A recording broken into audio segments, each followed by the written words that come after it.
Welcome to Nobel Laureates on NewsX World. I'm Ellie Richardson.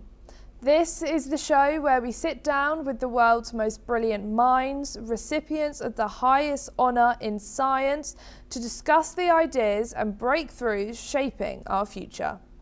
Today we're honoured to welcome one of the giants of modern physics, Nobel Laureate Dr. Carl Wieman. Dr. Wieman won the Nobel Prize in Physics in 2001 for his pioneering work in Bose-Einstein condensation in dilute gases of alkali atoms, which led to significant advances in quantum mechanics and atomic physics. Now, Dr. Wieman has turned his focus to revolutions, including science education worldwide. He's been leading efforts to improve science teaching methods and transform classrooms to foster deeper understanding and critical thinking among students. Dr. Wieman, welcomes to NewsX World. It's a pleasure to have you with us today. For decades, most science classrooms worldwide have relied on lecturers and memorization, even though research shows many students finish without real scientific understanding. What, in your view, is most fundamentally broken in how science is taught today, and why has change been so slow? So first, I should say education's a very big field covering many levels and organizations, and I'm particularly an expert on higher education, not the lower grade levels. So my answers are all going to be, reflect that particular orientation. But the thing that really fails in science education is to convey to the learners that science is really a process. It's a way of thinking, a way of making decisions in a structured way that gives better results than other ways that people have had. And it's taken a long time to change from that, because I think that a lot of it's just history, that education started out as simply teaching people basic facts, basic skills like reading and writing, arithmetic, and it's been slow for people to accept that we need education to do something quite fundamentally different now. Now we need to really change how people think and the learning needs to be focusing on practicing that kind of thinking. So, that's a big change in sort of fundamental orientation, and it takes a long time for that to sink into people and organizations. Education research consistently shows that active, student-centered learning outperforms traditional lectures.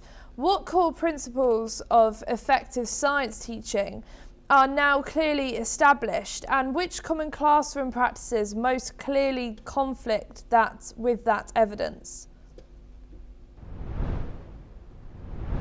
Active learning is kind of a broad term, but what the research shows is that the most effective teaching is really having students not sit and listen to teachers and try and memorize information. That's how lots of teaching is done these days, but that's not a very effective way to learn. The effective way is to have students have to be practicing the thinking you want them to be able to do. And so they need to be practicing solving problems, making decisions about what to do in certain problems, what information they need, and what conclusions they can draw from that information. These need to be things where you're not just told what to do, but you actually have to practice them in the same way that to become a good musician or a good athlete, you have to actually practice doing the thing you want people to become skilled at. Large gaps in science learning exist both within and between countries. How much can better teaching methods reduce these inequalities, and where do factors like funding, class size, and teacher preparation still impose hard limits?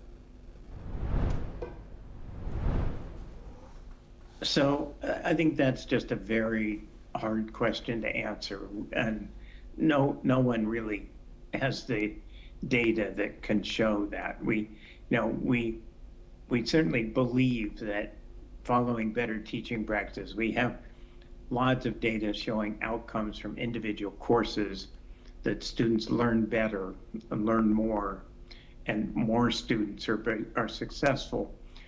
But the details of what the limits are on that, we just don't know, and we won't know until we have a lot more people, a lot more teachers using better practices, and then we'll be able to see what the limits actually are that people have faced when many more of them are using these good teaching methods. But until we have that, we don't really know. Governments often link science education to innovation and competitiveness. Is there solid evidence that improving classroom practice actually strengthens a country's research and technological capacity?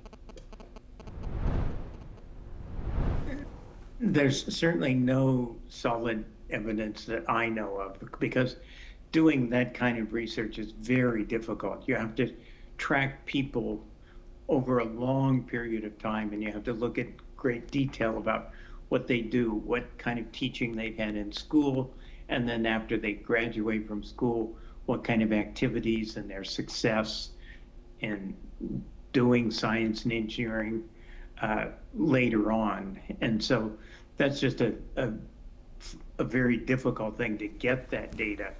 We do have good data, though, showing that good teaching methods can make students have much greater skills just at the point where they're finishing a course or finishing schools. We have good data showing that with better teaching, students are much better able to perform like skilled scientists and engineers. They're better able to solve authentic problems, make good problem-solving decisions like a skilled engineer or scientist does. And so that gives one a lot of indirect confidence that in fact there is a broader impact, but the direct data, I'm pretty sure no one has yet. Education systems are often driven by exams and political circles rather than evidence. If a government wanted real reform, what 2 or 3 policy changes would matter the most in the short term?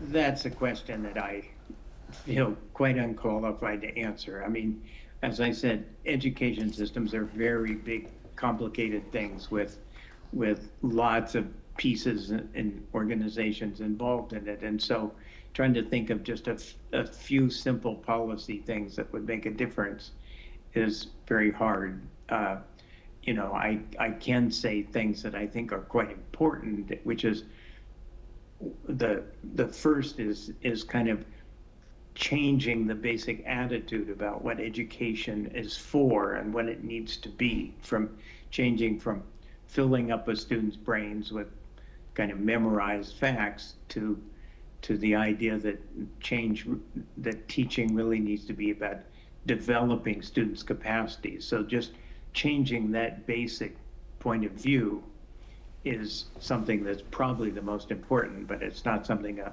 government policy is necessarily going to do. I think some things that would make a difference would be if government started paying more attention to what actual practices are being used in the country's classrooms and how well the teachers were being prepared to use good teaching practices, those would clearly be important policy steps to making large-scale improvements. In many countries, trust in scientific expertise has become polarized. Can changes in how science is taught help rebuild public trust, or are these problems mainly rooted outside the classroom?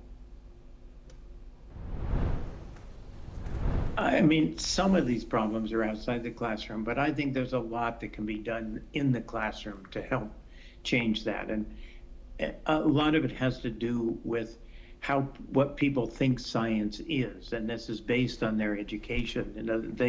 They think, okay, it's just a bunch of facts that somebody claims some expert claims they know.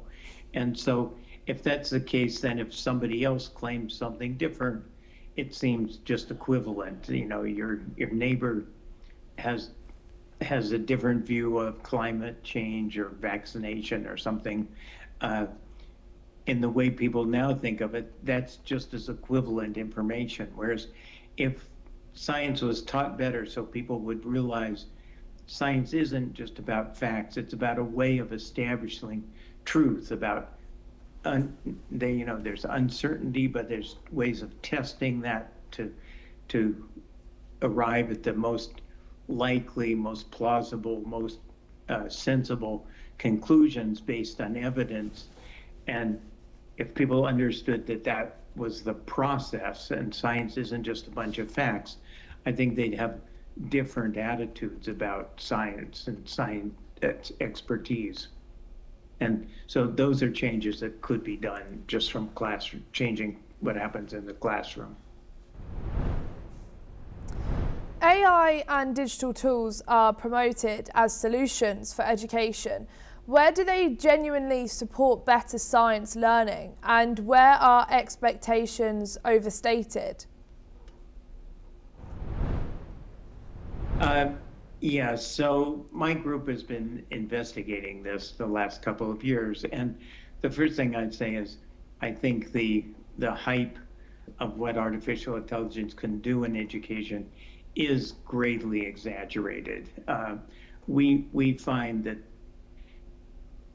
we've been struggling to use AI effectively in education, but we find there's some real fundamental difficulties with it. One is, of course, as everyone knows, it can make mistakes. But a bigger problem than that is that it's just designed to give answers. And good teaching is not really a matter of just giving a student the right answer. It's a matter of understanding the student's thinking, helping them to change their thinking, to improve it, to get better. And AI is that requires you to kind of understand how the student's thinking.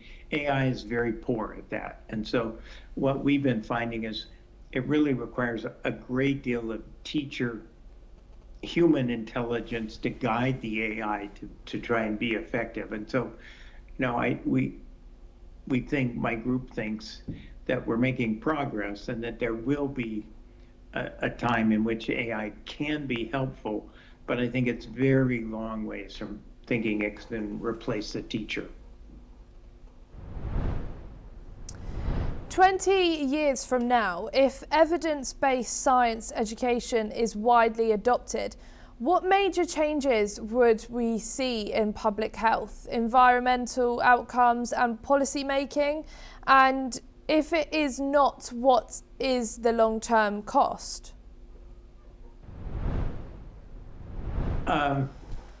I think society faces so many big issues and challenges and problems, just using the Earth's resources and climate change and so on.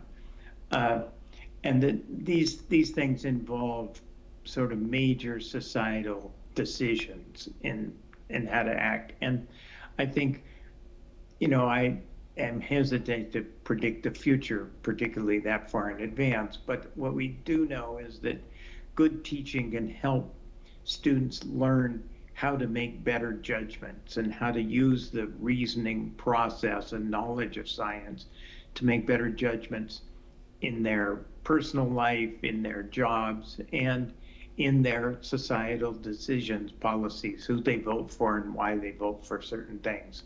And so, I think it's vitally important that people do, that societies do recognize better what they have to do to deal with the challenges the world faces, and that if we don't have good education that allows people to do that, that we're going to be in very serious trouble as a human race. Your Nobel Prize winning work required extreme experimental precision and deep conceptual clarity. How did that experience shape your view of what it really means to understand science, and how rarely that level of understanding is achieved in classrooms? So I don't think the Nobel Prize winning work really shaped so much my thinking of what should be done in classrooms. What actually did shape it more was working with the graduate students who, working to earn their PhDs under my supervision, working on these experiments and seeing how they could come through all of these traditional physics courses and do very well in the classes and really not understand much about how to do physics when actually faced with doing real problems. And so that actually got me interested in thinking about what do we know about learning, what research can be done about finding better ways to teach so that those to change this situation, that students could do very well in courses but not really learn how to do science very well.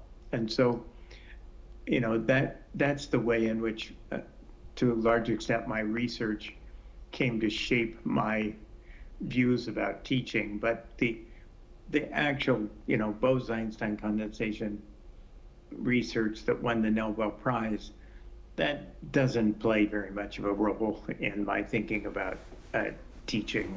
I pay a lot more attention to the data we get from classrooms, from students. In atomic physics experiments, small conceptual errors can completely invalidate results. Do you see similar hidden errors in students' thinking that traditional assessments fail to detect?